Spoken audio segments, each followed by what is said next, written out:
Good morning students. अपने पहले video में मैंने आपको आपकी हिंदी पाठ्य पुस्तक के पाठ 11 सिंदबाद कहानी का आधा भाग पढ़ाया था। तो चलिए आज हम इस कहानी को पूरा करते हुए इसके प्रश्नोत्तर को लिखवाते हैं। सिंदबाद को लगा कि अब वह भटक रहा है, इसलिए टैक्सी वाले ने नरमी से बोला, भाई मुझे प्यास लगी है, किसी चश्मे के पास ले चलो। टैक्सी वाला उसे जुहू के एक होटल में पटक गया। सिंदबाद का सामान उतारा गया और उसे लिफ्ट में चढ़ाकर ऊपर ले जाया जाने लगा। लिफ्ट का दरवाजा बंद होते ही सिंदबाद घबराया। लिफ्ट ऊपर को चल पड़ी। जितनी देर लिफ्ट ऊपर को चली, सिंदबाद की सांस रुकी रही। दरवाजा फिर खुला तो जान में जान आई। बड़ी हिम्मत करके इशारे से बैरे से पूछा कि यह क्या बला थी। बैरा बोला, लिफ्ट ऊपर जाने की मशीन।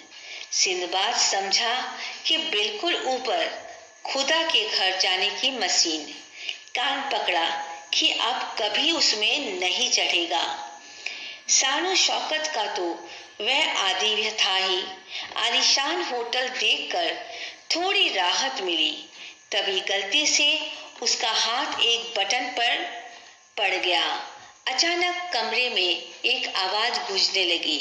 सिंदबाद की समझ में कुछ नहीं आ रहा था कि यह आवाज कैसे और कहां से आ रही है।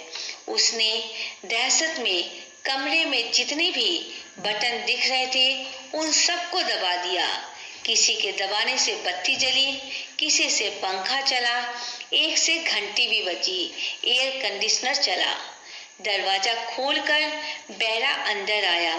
पूछा, जी साहब, बुलाया आपने? सिंदबाद पसीने पसीने हो रहा था। दहशत के मारे चेहरा सूख रहा था।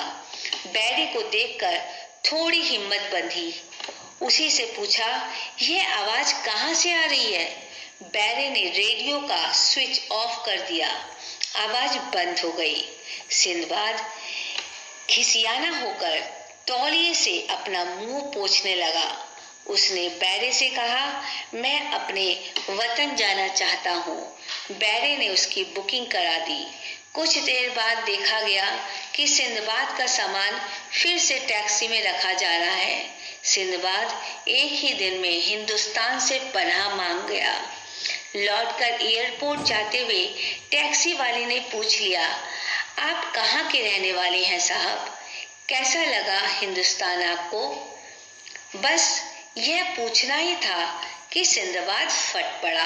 बोला, हिंदुस्तान की तरक्की से मैं आज आकर भाग रहा हूँ। प्यारे, यहाँ वही नहीं मिलता जिसे मैं खोजने निकला था। टैक्सी वाले ने पूछा, आखिर क्या खोजने निकले थे आप? सिंदबाद बोल उठा, खोजने निकला था आदमी। सो यहाँ भी मशीनें बढ़ गई हैं, आदमी कम हो गए। हंगामा खेज जिंदगी दहशत से हो रही है।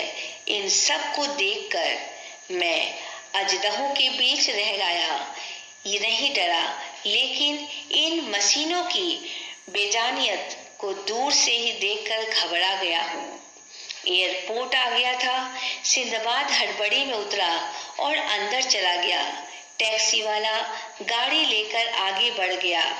जब पीछे देखा तब सिंदबाद का सामान उसी की गाड़ी में रह गया था। वह सामान जमा करवाने के लिए पुलिस स्टेशन की ओर बढ़ा। अंदर ही अंदर सोच रहा था कि अगर न जमा कराऊं, घोट जाऊं तो किसी को क्या पता चलेगा। टैक्सी वाला इसी ऊहापोह में था।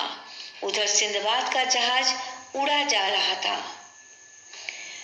तो ये थी आपकी कहानी। इस कहानी के माध्यम से लेखक ने हमें क्या समझाना चाहा है कि भौतिक तरक्की की महत्वाकांक्षा ने मनुष्य को मशीन अर्थात भावना रहित बना दिया है। और इसके अलावा जब इंसान अपने कर्मों को मशीन के द्वारा करवाता है तो अपने आप ही कहीं ना कहीं बेटा इंसान में वो मशीनीपन आ जाता है, वो उसके अंदर की जो भावनाएं होती है वो खत्म होने लगती हैं, है कि नहीं। तो ये थी आपकी कहानी। आशा करती हूँ आपको अच्छी लगी होगी।